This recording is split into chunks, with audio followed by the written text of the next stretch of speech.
बांके बिहारी मंदिर में बृहद वृक्षारोपण। कालपी विधायक विनोद चतुर्वेदी ने किया वृक्षारोपण। विशिष्ट अतिथि अंतर्राष्ट्रीय कथाव्यास पंडित मनोज अवस्थी की विशेष उपस्थिति। नगर पालिका अध्यक्ष अरविंद सिंह यादव ने एक पेड़ मां के नाम पर किया वृक्षारोपण। कालपी जालौन। प्रदेश सरकार की वृक्षारोपण महाअभियान 2026 के तहत पर्यावरण संरक्षण और हरित आवरण बढ़ाने के उद्देश्य से एक बृहद आंदोलन चलाया जा रहा है, जिसमें सभी सरकारी विभागों, आम जनमानस के अलावा जनप्रतिनिधि भी पूरी जिम्मेदारी के साथ इस महाअभियान की सफलता में इस अभियान की मुख्य केंद्रीय विषय एक पेड़ मां के नाम की थीम पर वृक्षारोपण कर रहे हैं। रविवार 19 जुलाई को घुमंतू हसंतू क्लब के द्वारा किला घाट स्थित बांके बिहारी मंदिर प्रांगण में एक बृहद वृक्षारोपण कार्यक्रम के आयोजन में मुख्य अतिथि विधायक कालपी विनोद चतुर्वेदी व विशिष्ट अतिथि अंतर्राष्ट्रीय कथावाचक महान समाज सुधारक आचार्य पंडित मनोज अवस्थी और कालपी नगर पालिका अध्यक्ष अरविंद सिंह यादव ने वृक्षारोपण किया, जहां क्लब के सदस्यों जय खत्री, राजेश पुरवार, अशोक पुरवार, रविंद्र श्रीवास्तव एडवोकेट, पुरुषोत्तम दास गुप्ता, शिव बालक सिंह यादव, जयकांत पुरवार, डॉक्टर सुरेश प्रजापति, चंद्रशेखर पुरवार, शशि पुरवार और वृद्धाश्रम प्रबंधक राकेश पुरवार तिल्लू, पत्रकार मनोज पांडे, अनुराग पंडित, सलीम अंसारी, अमित यादव सहित बिहारी जी के भक्तों ने वृक्षारोपण कर पौधों के संरक्षण का संदेश दिया। आइए जानते हैं पत्रकार मनोज पांडे, अनुराग पंडित से हुई बातचीत के मुख्य अंश। क्या बोली विधायक कालपी विनोद चतुर्वेदी। देखिए न्यूज़ 92 लाइव नेटवर्क। नमस्कार मित्रों, आज हमें कालपी के यमुना घाट किले घाट पर बिहारी जी मंदिर में आज यहाँ हसंतू घुमंतू क्लब के द्वारा वृक्षारोपण का कार्यक्रम किया गया, जिसमें मुख्य अतिथि के रूप में स्थानीय विधायक माननीय विनोद चतुर्वेदी जी आए। तो मैं जानना चाहूँगा सर, बताएं जो सरकार का लक्ष्य था 35 करोड़ वृक्ष लगाने का, उस लक्ष्य को कहाँ तक आप लोग प्राप्त कर सके और आगे क्या ये कार्यक्रम कब तक चलेगा?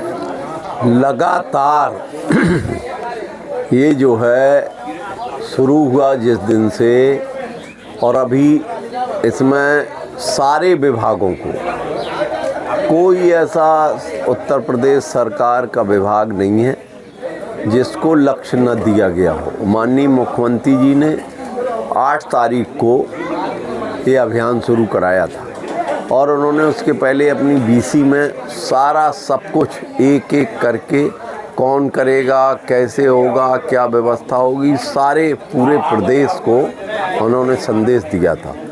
उसी संदेश के तहत लगातार वृक्षारोपण हो रहा है और वृक्षारोपण पहले भी सरकारों ने किए, लेकिन पहले जिम्मेदारी नहीं थी कि पेड़ की हिफाजत रहेगी कि नहीं रहेगी।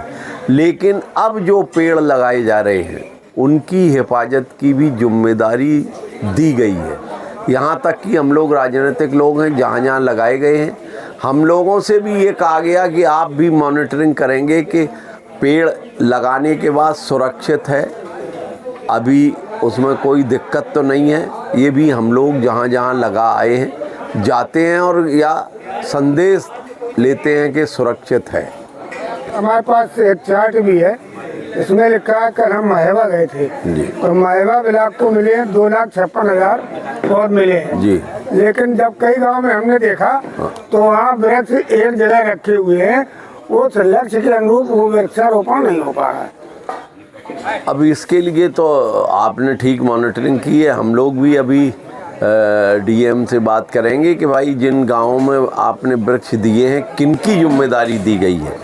हालांकि सबकी अलग अलग जिम्मेदारी थी, प्रधान की, बीडीसी की, जिला पंचायत की, जिला पंचायत अध्यक्ष की, और सारे मतलब एक सिस्टम से माननीय मुख्यमंत्री जी ने कहा था अगर ऐसी कोई आप बता रहे हैं तो हम निश्चित ही इसके बारे में डीएम साहब को भी सूचित करेंगे और अपने माध्यम से वीडियो से भी पूछेंगे कि भाई जो पेड़ दिए गए वो क्यों नहीं लगाए गए।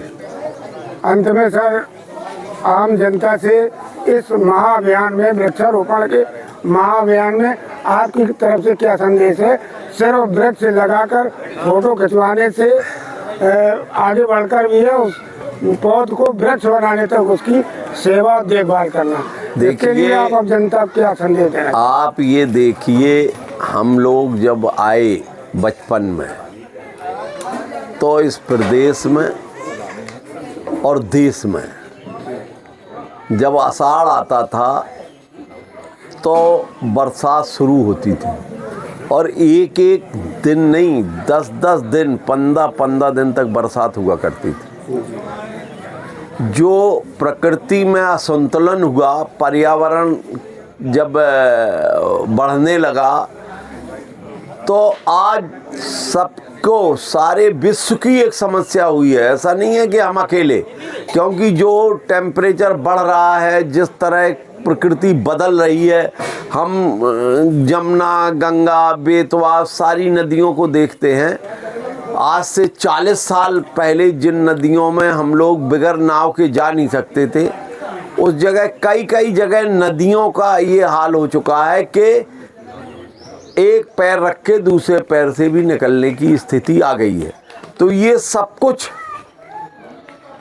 खाली सरकार नहीं, ये हर जनमानस की जिम्मेदारी होना चाहिए कि अगर हमने पर्यावरण को संतुलित नहीं किया, अगर हमने जो दोहन हो रहा है उसको नहीं रोका, तो अंजाम तो बुरा होगा ही, ये निश्चित है।